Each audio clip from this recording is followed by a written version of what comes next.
Good morning mga kamaster. Welcome back ulit sa aking channel. Ayan, kung ikaw ay bago sa aking channel, please like, share, and subscribe. For today's video mga kamaster, ayan, meron tayong dalawang pag-uusapan. No? Ang isa ay para sa aking mga kapatid na taxi driver. At yung isa naman ay merong, ayan, kinalaman sa ating history mga kamaster. Ayan, konting trivia lang tayo.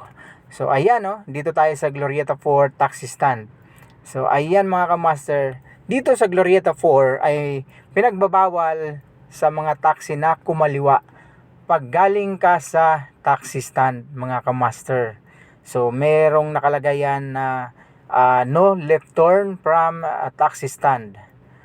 Ayan, sa mga kapatid kong taxi driver, sumunod po tayo kasi hindi natin alam kung kailan manghuhuli yung mga gwardiya na deputize ng Ayala. At syempre, napakamahal ng multa. At tumungo naman tayo sa ating konting trivia mga kamaster. Alam nyo ba na ang dating Intercon ay eto na ngayon? Ayan, One Ayala Mall na siya ngayon mga kamaster, no? So dating Intercontinental Hotel dito sa kanto ng EDSA at Ayala, ngayon ay isa ng Ayala Mall, ayan, na merong terminal ng bus sa ilalim nito mga kamaster. Napakagandang terminal.